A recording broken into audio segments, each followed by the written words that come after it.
अफगानिस्तान में तालिबान के कब्जे के बाद दूसरे देशों में अफगान रेफ्यूजीज और असाइलम होल्डर्स को भी मुश्किल हो रही है, क्योंकि उनकी जमीन और घर वाले अभी भी अफगानिस्तान में असुरक्षित है।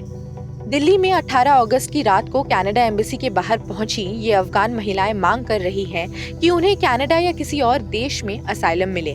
ना कोई यूएन की तरफ से हेल्प आ रहा है, ना कनाडा एम्बेसी की तरफ से, ना अमेरिका एम्बेसी की तरफ से, कहीं से भी हेल्प नहीं आ रहा है। हम 11 साल पहले इसी तालिबान की वजह से भाग के यहाँ पे आए हैं, क्योंकि मेरे हस्बैंड एक जगह पे काम करते थे, जो वहाँ से उनको धमकी आया था कि हम आपको जान को मार देंगे। कोई स्कूल में नहीं लेगा, जॉब नहीं देगा, एक तो उसका सब बोलेगा कि आपके पास प्रूफ नहीं है, मतलब यूएनएचसीआर का कार्ड नहीं, रिफ्यूजी कार्ड नहीं है।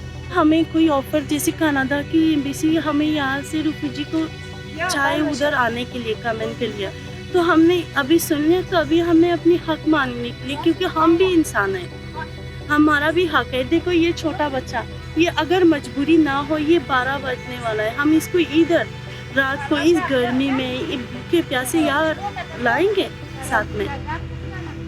ये मांग कनाडा के उस ऐलान के बाद आया है जिसमें 20,000 अफगान रेफ्यूजीज को शरण देने का फैसला लिया गया।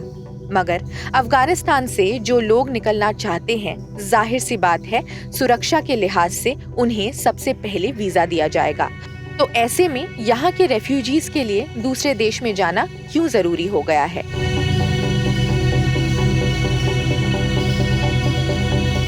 मैं खुद एक मिसाल हूँ, क्योंकि मैं एक सिंगल मॉम हूँ, विधवा हूँ, यहाँ पे 3 बच्चों के साथ रहती हूँ। और यहाँ पे जो मैं रहती हूँ, हमारा घर का किराया खर्चे ये सब हमारा अफगानिस्तान से मेरा बाप भेजता है, मेरा फादर भेजता है। अभी जो अफगानिस्तान का हालत इतना ख़राब है, तो मेरे पापा तो घर से नहीं निकल सकते। अफगानिस्तान में तो अच्छा था, घर था, मतलब पैसा था, घर अपना था, गाड़ी था, हस्बैंड का जॉब था।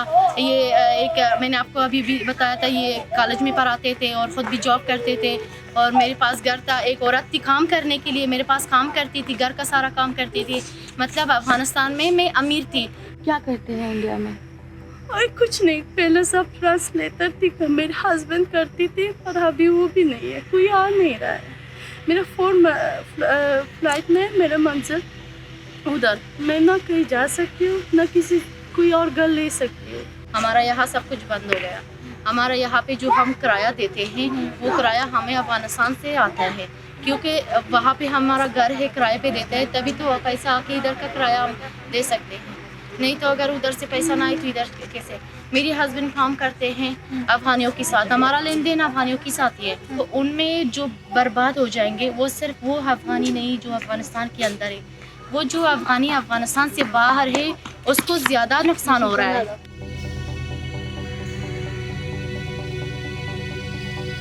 कनाडा, लंदन, ये सब तो अफगानिस्तान के लोगों को या अफगानियों को एक्सेप्ट करेगा रिफ्यूजी की तरह।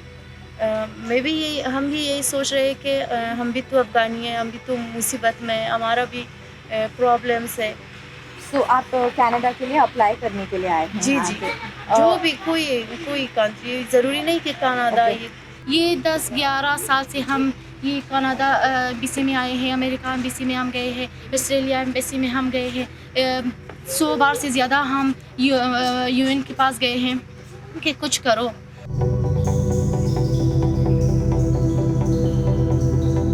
मेरे हस्बैंड पढ़े लिखे हैं, लॉ पढ़ चुके हैं। मेरे हस्बैंड वो स्कूल में पढ़ाते थे, कॉलेज में पढ़ाते थे, मतलब उसकी जो पढ़ाई है बहुत हाई है। वो उसको यहाँ पे आज तक काम नहीं मिला है 11 साल में, क्योंकि यहाँ पे जॉब नहीं है हमारे लिए, बच्चों के लिए एजुकेशन नहीं है। यूएनएचसीआर से अभी कुछ रिस्पांस मिला है? आपने कुछ पता किया है? जी, यूएनएचसीआर तो हमारे फ़ोन नहीं उठा रहा है, जवाब ही नहीं दे रहा है। ये बस हमारे एक प्रॉब्लम यूएनएचसीआर से है, जो हमें सालों तक बिताते हैं। अगर आपकी बस की नहीं है ना, कुछ महीने में जो इनकी वीज़ा है वो दे के उसी समय तक बता दीजिए, अगर नहीं है तो उसी समय उनको भेज दीजिए, क्योंकि आप सालों में बिताते हो, उसको स्टैंड लगा के उसके ऊपर कितना जुर्माना पड़ जाता है। ज्यादातर रेफ्यूजीज का कहना है कि 10 से 11 साल के बाद भी यहाँ रेफ्यूजी कार्ड से सिर्फ उन्हें रहने का हक मिलता है, but not every asylum seeker will ultimately be recognised as a refugee, और इसी की वजह से इन पर कभी कभी सालों तक जुर्माना भी लगता है।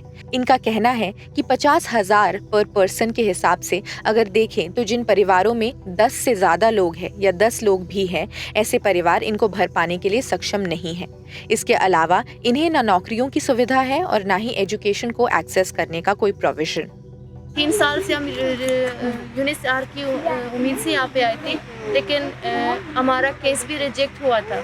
हम आए हैं इधर एम्बेसी से मांग रहे कि हमें कहीं आप हमारा कोई रास्ता निकाल दो। हमारा बच्चा कि उनका हक नहीं है पढ़ने के लिए, उसको जीने का हक नहीं है क्या? इन सब की प्रॉब्लम है।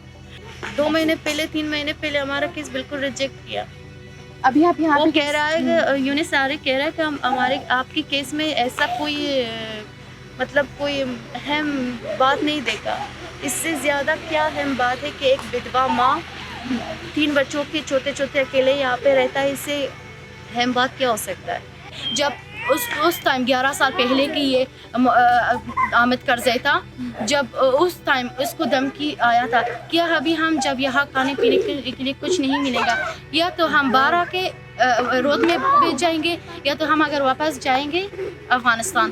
तो मतलब इसका फ्यूचर तो क्या, बच्चों का फ्यूचर क्या, इसका जान खतरे में है, इसका जान ही ख़त्म हो जाएगा।